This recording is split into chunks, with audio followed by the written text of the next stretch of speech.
Salam, God Lover, kita jumpa lagi dalam program Word from Heaven. Kali ini saya masih ingin mengajak kita merenungkan bersama-sama bahwa ketaatan kepada firman Tuhan, ketaatan kepada titah-titah Tuhan itu menjadi penting di dalam kehidupan kita. Bahkan di dalam keseharian kita kadang-kadang kita melakukan hal-hal yang baik menurut kita, tapi sebenarnya belum tentu itu sesuai dengan kebenaran firman Tuhan. Makanya kali ini saya ingin mengajak kita renungan dari Hakim-Hakim 8 ayat 22-27 di mana temanya adalah maksud baik tidak boleh melebihi kebenaran Tuhan.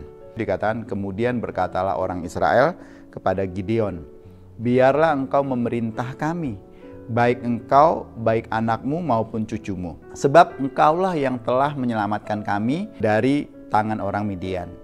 Jawab Gideon kepada mereka, aku tidak akan memerintah kamu, dan juga anakku tidak akan memerintah kamu, tetapi Tuhanlah yang memerintah kamu.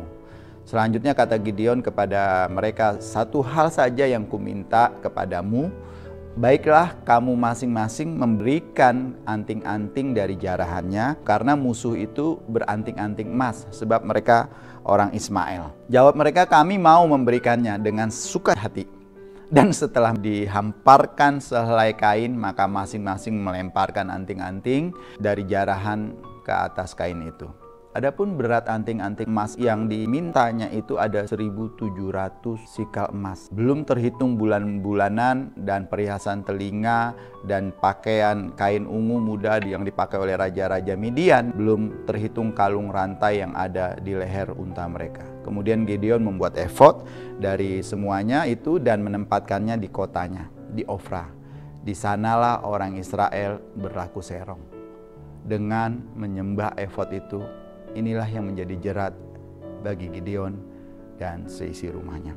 God Lover, ketika kita melakukan sesuatu dengan motivasi yang baik, kita cenderung cepat memutuskannya tanpa memikirkan lebih matang. Kita berpikir dengan cepat bahwa semuanya akan baik-baik saja. Kita memprediksi niatan baik kita akan diterima dengan baik dan berakhir baik pula. Tetapi nyatanya tidak sesederhana itu, saudaraku. Ada yang berniat mendamaikan kesalahpahaman di antara teman misalnya. Malah dianggap sebagai bocor mulut, sebagai dianggap tukang gosip dan lain sebagainya. Ada yang berniat membantu keuangan keluarga atau rekannya tapi malah berujung kerugian. Ada yang berniat baik menjodohkan temannya tetapi malah berakhir dengan perselisihan.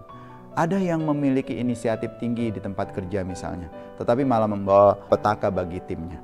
God lover, pernahkah saudara saat kita mencoba membantu, pada kenyataannya kita justru menyusahkan orang lain, orang yang kita bantu?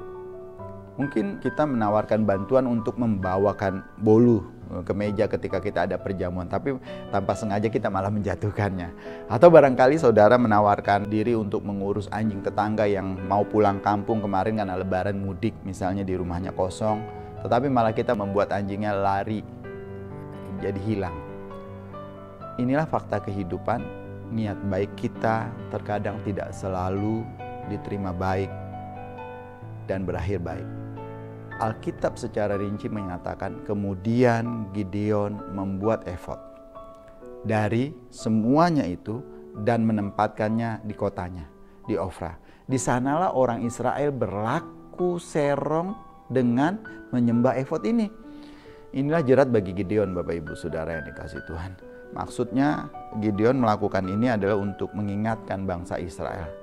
Kita tahu bahwa karakter Gideon itu sangat baik. Sangat mungkin ia memiliki motivasi yang baik.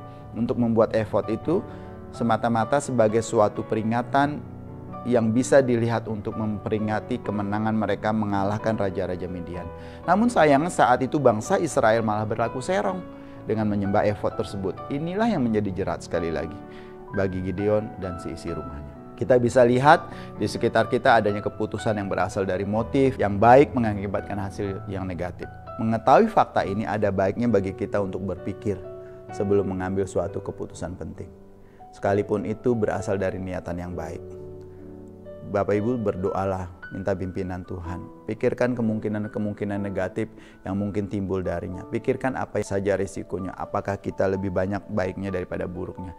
Bila perlu, ambil waktu khusus untuk memikirkan langkah antisipasi bila niat baik kita justru berakhir dengan tidak baik. Dalam Hakim-Hakim 8 bacaan kita tadi, tampaknya Gideon mencoba melakukan hal yang baik, tetapi akibatnya justru sangat tragis. Mulanya bangsa Israel terkesan dengan kemampuan militer Gideon. Karena itu ia diminta untuk menjadi raja. Ia menolaknya. Namun selanjutnya Gideon meminta mereka emas. Justru ini membuat efod dan menjadi jerat bagi mereka karena bangsa Israel dengan ini menyerongkan hatinya. Mengapa ia melakukan ini? Kita tidak tahu maksudnya, alasan yang tepat. Mungkin Gideon mencoba menciptakan figur seorang pemimpin rohani. Namun apapun motivasi, Tuhan tidak pernah menyuruh Gideon melakukan hal ini. Bukan titah Tuhan, bukan perintah Tuhan. Itu sebabnya setelah Gideon mati, bangsa itu dengan mudah kembali menyembah Baal. Gideon mungkin bermaksud baik, tetapi ia salah karena bertindak tanpa meminta nasihat Tuhan. Marilah kita berhati-hati, saudaraku, agar tak ada yang akan mengalihkan pandangan kita dari Tuhan yang kudus dan yang penuh kasih, sehingga kita dan orang lain tak akan tersesat. Kita dapat belajar dari kesalahan Gideon. Mengangkat dan memuliakan gereja, lembaga atau pemimpin gereja itu baik, tapi bisa saja itu mengakibatkan kemunduran rohani. Kita merencanakan untuk melakukan sesuatu bagi Tuhan, tapi justru kita mungkin saja melanggar titah Tuhan. Maksud baik tidak boleh melampaui kebenaran Tuhan. Ketaatan harus menjadi hal yang utama. Maksud baik tidak bisa menggantikan ketaatan kita kepada firman Tuhan. Tuhan memberkati kita semua, mari kita berdoa.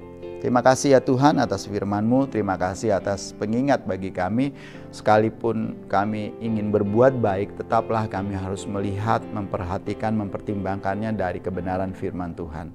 Karena perbuatan baik tidak boleh melampaui kebenaran firman Tuhan. Terima kasih ya Tuhan untuk firman-Mu. Haleluya. Amin. God Lovers diharapkan membagikan link YouTube Renungan ini kepada saudara-saudara kita, kerabat, teman dimanapun mereka berada, agar bersama-sama kita bisa bertumbuh di dalam kebenaran firman Tuhan. Terima kasih, Tuhan memberkati kita semua. Shalom.